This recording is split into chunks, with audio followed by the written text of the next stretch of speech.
충북 제천에서 29명의 목숨을 앗아간 복합 스포츠센터 화재가 발생한 지 엿새째가 지나고 있습니다. 희생자들의 발인이 모두 엄수되면서 장례 절차는 오늘이면 마무리되고 경찰은 건물주와 관리인에 대해서 구속영장을 신청했습니다. 많은 인명피해를 낸 만큼 불이 난 건물은 부실투성이었고 구조활동과 관련해서도 논란이 일고 있습니다. 자, 취재 기자 연결해서 자세히 정리해 보도록 하겠습니다. 이성우 기자. 네, 제천경찰서에 나와 있습니다. 자, 벌써 이게 6일이 지났습니다. 26일에 이제 발생한 화재 참사였는데 29명이나 숨졌습니다. 이 화재 원인을 일단 조사하고 있습니다. 밝혀졌습니까? 네, 아직 정확한 화재 원인은 나오지 않았습니다. 화재 발생 이후 국가수전 관계기관이 두 차례 합동 감식에 나서고 이후 분야별 정밀수색에 들어갔지만 아직은 이렇다 할 화재 원인은 밝혀지지 않았습니다. 예. 다만 CCTV와 목격자의 진술, 그리고 경찰의 조사를 통해 화재 원인의 대략적인 윤곽은 잡혔습니다. 화재가 발생하기 전 건물 관리인 신살 김모 씨가 필로티 1층 주차장 천장에서 얼음을 깼다고 경찰 조사에서 진술했습니다. 이후 50분 정도 뒤 화재가 발생했는데 이 작업이 화재를 유발했을 가능성이 높은 것으로 보고 있습니다. 발화 지점으로 추정되는 1층 필로티 주차장 천장 부근에서 불에 타 소실된 열선 등이 다수 발견된 겁니다.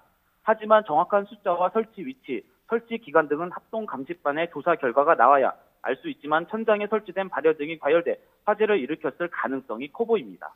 지금 현재는 그 가능성이 커 보인다까지만 얘기할 수 있을 텐데요. 이 관리는요, 그럼 그 발열 등이 설치된 사실을 이미 알고 있었겠군요. 네, 관리인 김 씨는 경찰 조사에서 1층 천장에서 손으로 얼음을 깨는 작업을 했다고 말했습니다. 예. 혼자서 작업을 한 것으로 경찰은 보고 있는데 김 씨의 진술에 신빙성이 있는지 현재 조사를 벌이고 있습니다. 필로티 1층 천장에는 배수관이 지나가는데 경찰이 배수관의 동파를 막기 위해 발열 등이 여러 개 있었다는 증언을 확보한 것으로 알려졌습니다. 화재가 발생하기 전 며칠간 추운 날씨 때문에 발열 등을 설치했다는 내용입니다. 이 말이 사실이라면 화재 당일 기온이 올라가면서 발열 등이 과열돼 화재가 난 것으로 추정되는데 이 사실을 건물 관리인이 몰랐을 리가 없는 상황입니다.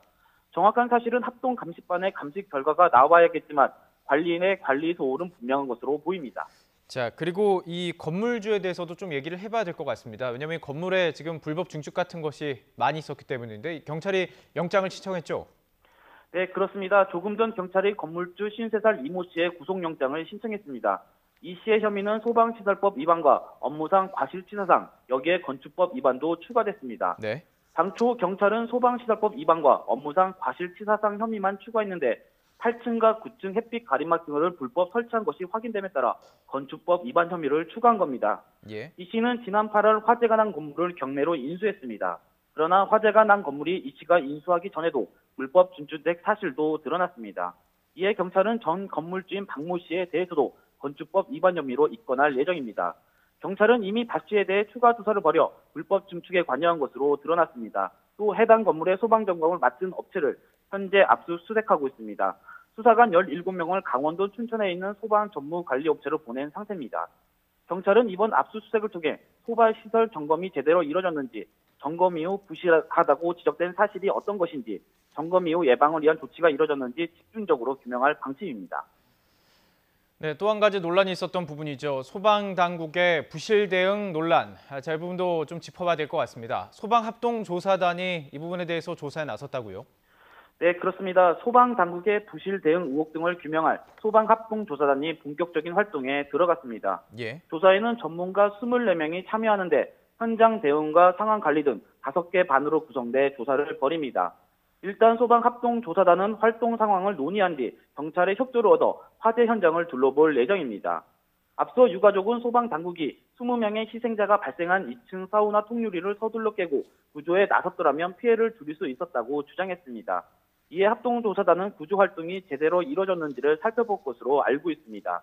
또 화재 발생 당일 굴절 사다리차가 제대로 작동하지 않아 고층에 대피한 사람들을 구하는 구실을 못했다는 의혹도 조사할 것으로 보입니다.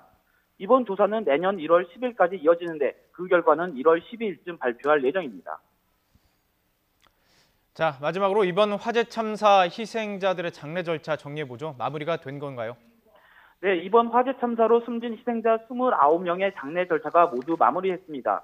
23일 1명, 24일 19명, 25일 5명, 오늘 4명 순으로 발인이 이뤄졌는데요. 오늘 신모 씨와 박 목사 등 4명의 발인으로 제천 복합 스포츠센터 화재 참사 희생자들의 장례 절차가 이루어졌습니다. 갑작스러운 사고에 눈물조차 마른 듯 유족들과 지인들은 침통한 표정으로 고인의 마지막 길을 배웅했습니다. 특히 오늘은 제천 중앙성결교회 고 박한주 목사와 드림 성결교회 고 박재용 목사의 연결식이 이어졌는데요. 한때 담임 목사와 부목사로 사역한 두 사람은 사고 당일 목회자 모임에 참석한 뒤 함께 사우나를 하다 변을 당했습니다. 발인이 지난 23일 고 장경자 씨를 시작으로 진행돼 제천 참사 희생자 연결식은 오늘 마무리됐습니다. 유족 대책위는 내일 제천체육관에 설치된 합동 분향소 운영 방안 등을 논의하기로 했습니다. 제천시에서 오는 30일까지 화재 참사 희생자 추모 기간도 운영하기로 했습니다. 지금까지 수사본부가 마련된 제천경찰서에서 YTN 이성호입니다.